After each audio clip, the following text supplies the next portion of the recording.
श्री स्वामी समर्थ, श्री गुरुदेव दत्त। आज आहे भोगी आणि भोगीच्या तुम्हा सर्वांना माझ्याकडून खूप खूप साऱ्या शुभेच्छा।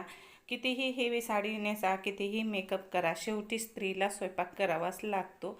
असं कोणाकोणासोबत झालेलं आहे नक्की कमेंट करून सांगा। छान तुम्ही आवरलं, मेकअप वगैरे केली, छान भारीची साडी नेसली आणि लगेचच कोणतरी टपकतं जेवायला, मग त्यांच्यासाठी लगेचच आपल्याला स्वयंपाक करावा लागतो। आपला मेकअप, आपली साडी बाजूला ठेवायची आणि लगेचच करा तसं स्वयंपाक। हे बऱ्याच स्त्रियासोबत होत असतं आणि असंच माझ्यासोबत झालेलं आहे। आता कसं झालेलं आहे, कोण आलेलं आहे जेवायला, हे व्हिडिओ शेवटपर्यंत पहा, व्हिडिओमध्ये सांगणार आहे। चला तर मग मस्त आज बाजरीच्या भाकरी आणि झणझणीत मिसळीची भाजी बनवणार आहे। आमच्या इथं कशा पद्धतीने भोगी साजरी करतात ते तुमच्यासोबत शेअर करते। तसं नाही की सगळीकडं सारखी साजरी करतात, पण प्रत्येक ठिकाणी वेगवेगळी साजरी केली जाते। बऱ्याच ठिकाणी सुगड्याची पूजा करतात भोगीच्या दिवशी, पण आमच्या इथं करीत नाहीत। चला स्वयंपाकाला सुरुवात करूया। कढई गॅसवर ठेवलेली आहे आणि थोडंसं खोबरं टाकत आहे मी, उगी थोडंसं टाकणार आहे, कारण की भाज्यामध्ये मी खोबरं जास्त वापरत नाही, कारण पित्त उसळतं, त्यामुळे जास्त खोबरं वापरायला, ज्यांना पित्ताचा त्रास आहे त्यांनी तर खोबरं वापरायलाच नाही पाहिजे। तर म्हणलं आज थोडीशी स्पेशल भाजी आहे, तर म्हणलं चला टाकूया खोबरं। तर थोडंसं खोबरं टाकलेलं आहे आणि भाजायला घेतले आणि तेलाची कॅन वगैरे घासलेली होती, तर मग तसंच तेल टाकत होते तर भस्कन सांडलं। असं घाई गडबडीमध्ये होतच असतं। सकाळचा एकदा स्वयंपाक झालेला आहे, आता हे दुसरा स्वयंपाक आहे। मुलांचे डबे असतात सकाळी सकाळी, मग त्यांना डब्बा करून द्यावा लागतो। मिस्टर पण डब्बा घेऊन गेले आज आणि मुलगी पण डब्बा घेऊन गेली। त्यांच्यासाठी केली बटाट्याची भाजी आणि पोळ्या। मला वाटलं मिस्टर तरी थांबतील घरी, पण ते पण गेलेले आहेत। मग दोघांसाठी भाजी केली होती, तर मिस्टरने घेऊन गेली आणि मुलीने घेऊन गेली। आता मुलगा राहिलेला आहे, त्याच्यासाठी भाजी करणार आहे। दोन दोन स्वयंपाक करायचे म्हणलं तर खूप राडा होतो आणि घरच्या स्त्रीला असं होतं का नाही, भयानक सगळी कामं घरीच करायची, स्वयंपाक करायचा, हे भाज्या चिरणं वगैरे सगळं, मग कोणीही मदतीला नाही, एकटीलाच करायचं असतं। आणि आमच्या घरी तसं माणसं वगैरे कोणीही मदत करीत नाही, मला एकटीलाच करावे लागतात, कारण माणसं घरात नसतातच, मुलं नसतात, मिस्टर नसतात, मग करणार कधी? तर त्यामुळं जे निवांत व्यक्ती असतो ते करू लागतो बायकोला सुद्धा, पण ते निवांत नसतात, घरात नसतातच, मग करू कधी लागणार आहेत।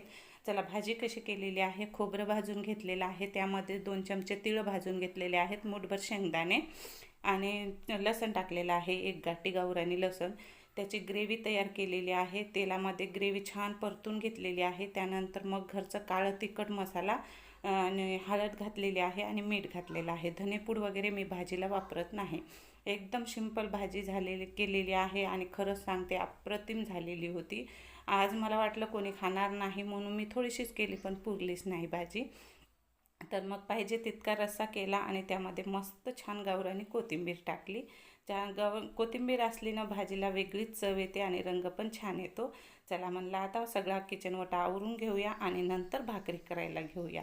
मग आता किचन वटा आवरून घेतला आणि त्यानंतर घेते भाकरी करायला, कारण देवाचा नैवेद्य राहिलेला आहे, देवाचा नैवेद्य दाखवायचा आहे, पूजा वगैरे झालेली आहे। मग लगेचच भाकरी करायला घेतले। बाजरीचं पीठ दळून आणलेलं होतं। आमच्या इकडं जास्त प्रमाणात बाजरी खात नाहीत बरं का, ज्वारी खातात, त्यामुळं आम्हाला बाजरी अशा विशेष सणाला, ज्या ज्या सणाला बाजरी लागते ना तेव्हा ही बाजरी दळून आणावी लागते, कारण आमच्या इकडं जास्त ज्वारीचंच पीठ खातात। तर बाजरी दळून आणलेली आहे 2 किलो। मस्त आता 2-4 दिवस तीळ लावून भाकरी खायच्या आहेत। तर बघा आता भाकरी करायला घेतले। बाजरीचं कणिक मळून ठेवली, 2-3 भाकरीची एकदाच मळलेली आहे, म्हणजे त्यामध्ये मीठ आणि 2-3 चमचे तिळ टाकून मळून घेतली आणि त्यानंतर अगोदर नैवेद्य करून घेतला देवाचा। त्यानंतर 2 भाकरी टाकल्या, फक्त 2च टाकलेल्या होत्या, कारण मीच एकटी खाणार होते। मिस्टर गेले, मुलगा गेला आणि मुलगी गेली, त्याचा डबा भरून दिला, देवाला नैवेद्य दाखवला आणि त्याचा डबा भरून दिला। मग असे तिघही गेले, राहिले मी एकटीच, मग त्याच्यामुळं माझ्यासाठी 2 टाकल्या, फक्त मी 1 खाणार आहे आणि रात्रीच्या वेळेस शिळी खाणार आहे 1, त्यामुळं 2 टाकल्या। तर बघा अशा पद्धतीनं भोगीचा स्वयंपाक पण केला। आता दिवसभर सारखं काम चालू आहे, कारण आता भोगीचं दुसरी पण तयारी करायची आहे।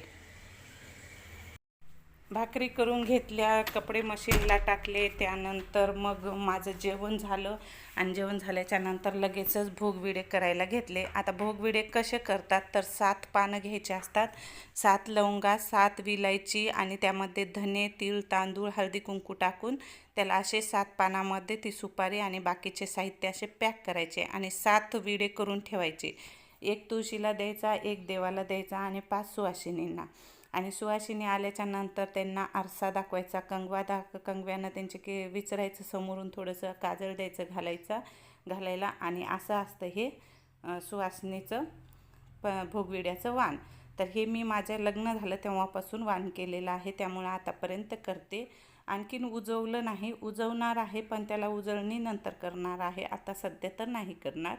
मग भोगविडे तयार करून ठेवले. लगेचच मग मी वाण चिरायला घेतलं. मग लगे हात म्हणलं वाण पण चिरून घेऊया, कारण संध्याकाळी मग इकडं तिकडं फिरण्यात येतं आणि वाण चिरल्या जात नाही, खूप उशीर होतो. त्यामुळं वाण पण चिरून घेतलं.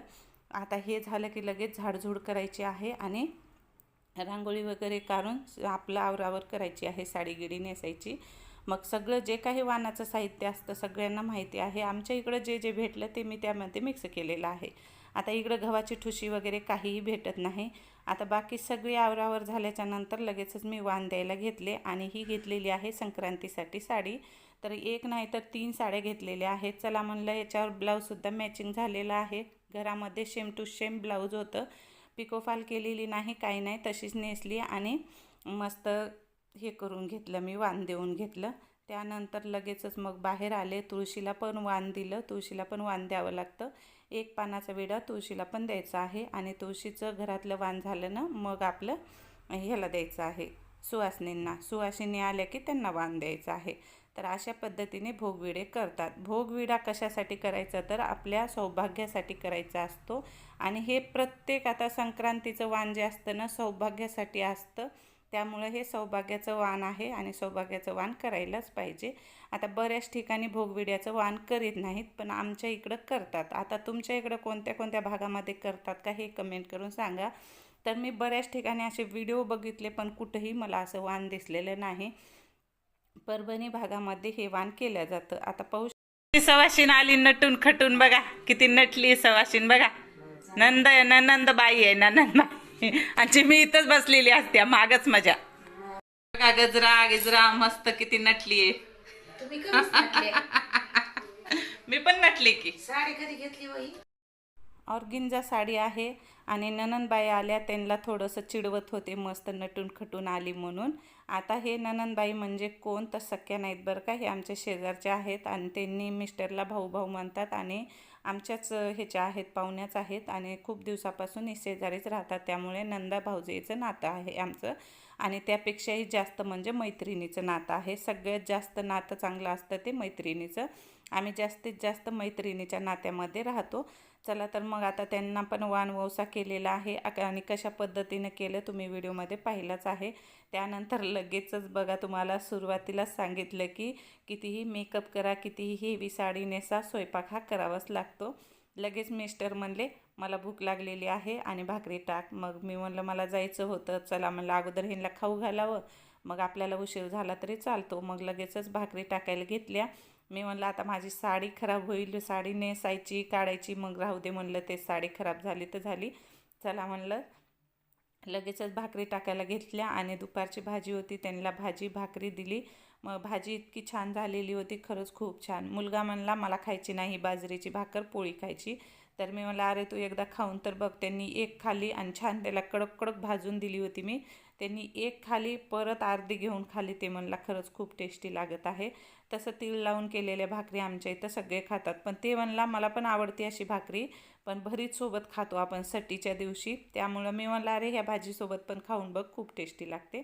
मग त्यांनी खाली आणि त्याला पण जेवायला दिलं. पाहू शकता अशी गरमागरम भाकरी केली आणि भाजी. आता त्यांना जेवायला देऊन येते. असा होता माझा भोगीच्या दिवसभर आणि दिवसभराचं रुटीन. तुम्हाला कसं वाटलं नक्की कमेंट करून सांगा आणि मकर संक्रांतीच्या तुम्हा सर्वांना माझ्याकडून खूप खूप साऱ्या शुभेच्छा. इतर व्हिडिओला सपोर्ट करता तसं आपल्या पण व्हिडिओला करा, व्हिडिओला लाईक करा. भेटू पुन्हा. श्री स्वामी समर्थ. जय जय स्वामी.